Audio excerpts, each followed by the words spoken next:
press the top 3/4, but it's still stuck on the little lip at the bottom. The bottom 2 coils are still. I kind of just stretching out as I'm doing it. So I might have to start again and try and get the grabbers under the last spring. Difficult though.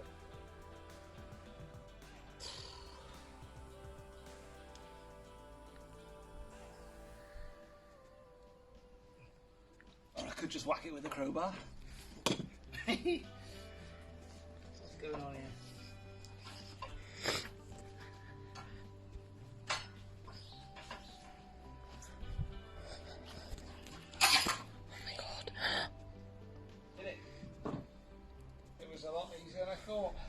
Oh my god, I was expecting it to go flying. I thought it would be like a boom. Spring in, boing, boing, boing. This little bastard. See, it was curved. That's what was scaring me. Like it was going to go boom outwards. Anyway, done now. Catch of the day. Well folks, I sprayed this up with 3 coats of Hammeride. Looks good, doesn't it? And on the underside I thought I'd top it up with one of these. Stone Chip Protection. Black. And it's turned out like this. It's reacted. That came off in one piece. So I am a bit gutted really, because that took, you know, a couple of cans of Hammeride, not cheap, can of that. So I'm gonna have to sand this down, aren't I? And redo it without the stone chip stuff, and just put the wax oil over the Hammeride. Bugger. Busy day, folks. I'm going to assemble this Adrian Freeman Light Engineering car rotisserie. Wheels in there. It's going to be a bit of a job. I've been to the blacksmiths because the brackets, which are straight versions of these, are too wide for the bumper iron holes in the chassis. So I'm going to get him to cut them down to 38mm. And there's only 2 of the straight ones rather than these angled ones which I don't need. So he's going to make me 2 identical clones of the 2 that he's going to cut down for me. So I need these to attach to this to get the car raised and off the axle stands. And then it's a new parcel, new bits day. Got this from a scrappy down in Bury St Edmunds, and my bumper overriders here for the front, mine are broken, snapped in half. I've been looking for months for a pair of these, and the only ones I can find on eBay are something like 350 Australian dollars from I think a guy in Ireland. It's the guy that has a lot of Cortina bits, and the prices are just, I'm not paying that kind of money. So I've ended up buying a bumper complete with rubber. The bumper's in good nick. I don't need the bumper because mine is in equal nick to this, and I've already restored it and it's fine. So the rubber's good. It comes complete with the irons. See, the back's good. It's probably in slightly better nick than mine was, but I've done mine now. So there you are. I can probably sell the bumper and all the bits on. The only things I need are these. So the whole bumper delivered cost me, I think, 99 quid, which I know sounds ridiculous, but you know, I've seen these going for 40 quid, if not more. The rubbers themselves. I've seen bumpers going for £100 odd, just simply the chrome. And like I say, these things are uber rare for my car. My car had these rubber, the late 76 2000E had these type, not the chrome type, which I prefer, but I'm going to do it as it was. So I take these off very carefully, clean them up, clean up the bumper, and put this back on eBay, or keep it for in the event of an accident in future. I've got a spare bumper then, but yeah, we'll see. we'll see. It's getting costly, so I probably I'll put it back on and try and get money back. And if I can get these beauties for free, then I'll have done all right, and I can feel a bit better about spending that kind of money. There we go. Also, I'm gonna sand this back again tonight, because that's like I said in my previous clip, all this is peeled away, all my hard work undone for the. Luckily, I only did the underside in this chip protector paint, which has come up and reacted with my hammerite, and it's peeling and it's flaking already in less than 24 hours. The rest of it is thankfully good. 3 coats there. I'll probably do another couple of coats, be safe. But yeah, I'm not in the best of mood today because of this. I really thought I could get on and build this tonight, but I'm gonna have to get this while it's still light. Summer night, I got an hour to sand this down and maybe get a coat of hammerite on it tonight or tomorrow morning. There we go. Right, it's almost stripped. Use the 80-grit flap disc and the drill. Where's it gone? Lost it now. Wire brush and a drill. Tell you what though, bit of elbow grease with this 80-grit sandpaper does just as good a job on this and gets into the corners a lot better. So sometimes it's just worth, sucking it up really and getting to work. But yeah, I need to get more off down there. But yeah, I'm in such a bad mood over this. I'm going to do it all tonight. Get it back, get a coat on it. Finally, it's finished. Finished. That's 3 coats of hammerite, both sides. Under there was done at the same time as the top. Then I put a chip protector on, which reacted with the hammerite, which caused it all to bubble up and peel off. So I had to sand all this down, which I've showed on previous video, and redo it. And it's been 3 or 4 days now, and it looks alright. I mean, the last coat probably went on a day or so ago, and I have got some paint left. Should I whack another layer on just because I've got some left? So I have 4 coats on the underside of it. It wouldn't hurt, I suppose, wouldn't it? It's hard to show you in the light, but I can't see any weak spots of mist paint at all. Coverage is really good. Happy so far, but knowing my luck, the rest will penetrate through within 24 hours with my track record. But, hopefully that's just a joke. So on to the next job next. This is my predicament, guys. This shed in this garden got 2 problems. A, this shed is full. Well, it's full to be a kind of acceptable working environment where it's a real mess at the moment, but there's worktops accessible, it's big enough for me to work in.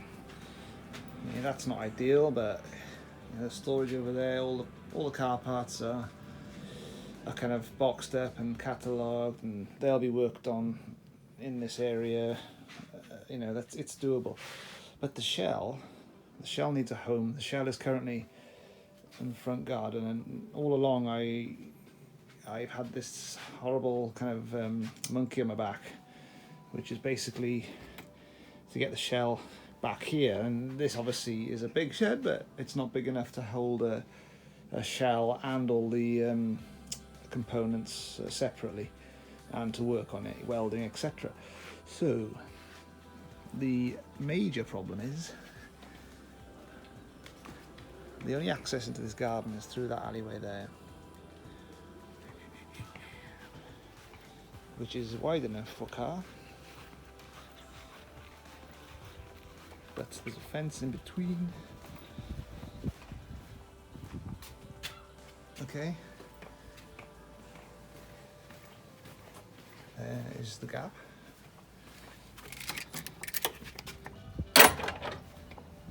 And there's the car. So, option 1, crane. Very expensive and slightly crazy. With that right outside the house, not really an option. Option 2, scaffolding boards up on the scaffold to a platform across. Neighbour needs that moving too, so it'd be a joint effort. Platform through, slide the shell along on boards, and come down into here, and then you have a shell in the back garden. Right, problem 3. Flash flood last year. This problem is actually going to become a positive. This wall is broken. This has been confirmed by the insurance company as flood damage. So this wall is being rebuilt. It has destroyed, well, it's rotted the back of this shed with the water that came through it, flooded it. This is on its way out. So this shed needs to be replaced in any case. So plan is extend this either with a permanent structure or with another temporary or prefab concrete structure. So any suggestions? Up to here, plenty of land. From the door, from the pillar between the door and the window, all the way across would give me 3.8.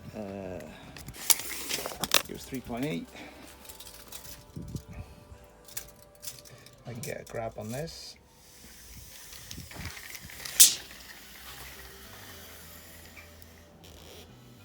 It's going to be a 3.5 metre.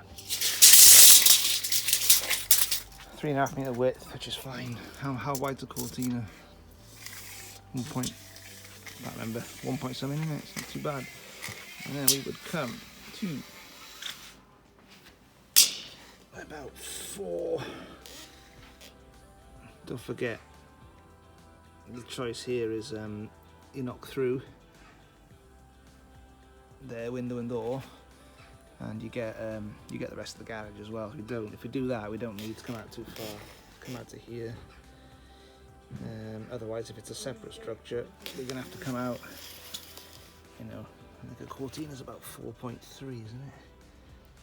So we're gonna have to come out, you know, quite far then. Anyway, that's the problem. Or those are the problems, sorry, facing me currently. Plus side is the builders are coming in a couple of weeks to repair the wall, and whilst they're here, this can be slabbed up. And there's electric cable already under here powering the shed, so that should be fine. I'll have to check, make sure it's got enough capacity for extra workload, extra power points on new build. The level will come up, so we're coming up. The slab, it's already pretty solid. You know, you're building on top of this. You probably have to break it up, hardcore, smash it down, roll it, build up, and then you get your prefab in to replace that, or we build, we extend. I built this 10 years ago, this shed. Never thought I'd have to build an extension on it. Anyway, as well as all that, when the car's built, it's got to come out. So, you know, if a car comes in here, it's staying in here. It's not going in and out for blasting, dipping, painting. Everything would have to be done in this garden, either by me or by hired help. Obviously, you could line an extension with you know, you could make a paint job out of an extension and seal it off from the rest of the shed. You know, I could easily put some plastic sheeting up to avoid any contamination with what else is in here if it was to be sprayed in here. I quite fancy this. Main reason being, if I hired a place elsewhere, you know, going out every day after work or at weekends to a different place, paying rent, It's just not me. I know it wouldn't work. I wouldn't go. I'm too set in my ways. Don't know, lazy, whatever. If it's in the back garden, you come down those steps and switch the light on, and you're away. You got your welder on, and you can do a bit of work, a little bit, chip away bit by bit. Yeah, getting it out. You get it out. You'd have to you'd have to build a fairly tough scaffold structure and either drive it up or pull it up, push it up with hired hands. I've had a crane company come in and said they could lift it over that house, for the house further down. Not a problem, but you're talking a fair whack for that. Anyway, that's many years down the line. By then, unleaded fuel, fossil fuel will be banned for classic cars, and it won't be allowed to be used on the open road. So I'll only be able to drive it up and down this garage in any case, in this garden in any case. So maybe it won't be a problem in a few years' time, by the time the car's finished. That's quite a long monologue for this, but this needs to be said now, because this is decision time, really. It's do it. I mean, the lowest budget case is to put a gazebo up in the garden, but then you've got damp, you've still got corrosion issues with a non-solid structured building, I think. Whereas you got one with a heated. You could easily stick a heater in here, or you could even have a heated floor. In the new build. It's so decisions. Ridiculous, really, thinking that there's no easy access. It's a permanent home. It would have to have everything done here, but I'd rather do it, give it a try, rather than pay someone else or work off site. Then you've just got the crane or scaffold out once the car is finished. Neighbours play ball, but who knows, in 5 years' time there could be new neighbours that say, no, you can't use that alleyway, and then you're really stuck. So apologies for being so crazy in this Cortina conundrum. Over and out. So by popular demand, we got ourselves a proper breaker bar, and then that the brake nuts came off so easy. So the right tools for the job make it a whole lot easier. I'm just filming this just for a reference, really. I'll get these off, and then I'm guessing the brakes will bang with a rubber mallet and should come free. And there we are, rubber mallet, brakes, straight off. That's fighting. And then this will come off. There's the bearing, is it? Okay. Let's put that down there. Bear in mind, always wear glasses, because I just hammered the top of this, and a load of fluid came out of there, hit me in the face. Luckily, it was WD and not brake fluid.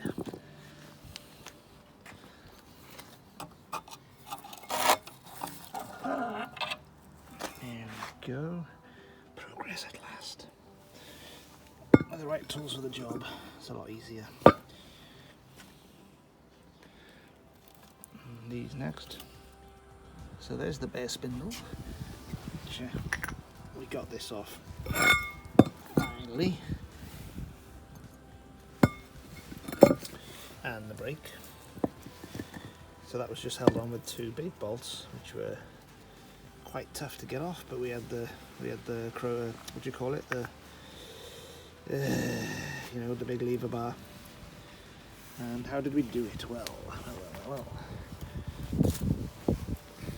This pops off first, screwdriver, a small chisel, then you've got your circlip, then you've got your patterned kind of washer, followed by a standard washer. So I'll pull this circlip out and I'll get these off. Then we got the bolt, the nut under that, which is a 27. So I had to go and buy a 27 nut bolt socket, and then this will slide off. once the brakes are also loosened, which is these two bolts here. So they look like they need a bit more WD on them. So I'll do that and then we'll get it off. One other thing, look at that. The original grease still packed inside there. So very well greased this area.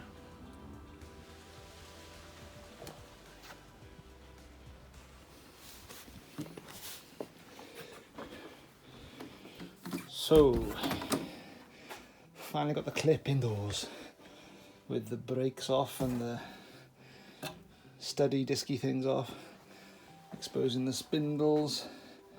These off next. These are kind of floating. Get them off by removing the ball joints by those nuts there. And then I guess this has got to come off. And after that, give or take, these as well should come off these, but that one is seized. This one's fine. So this, I've absolutely bashed this and it's not moving. So a bit more WD, a bit more soaking, and then hopefully it'll come loose eventually. So there we go. Components starting to build up in boxes. Yeah, and then once we've got everything off, we can send away what needs to be sent away.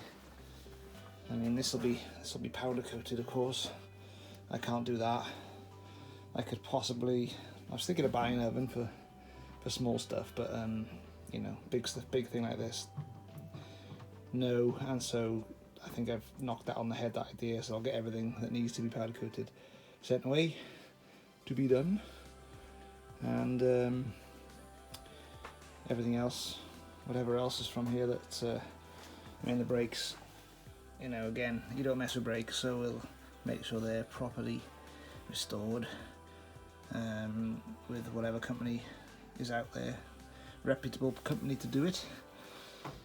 There we go.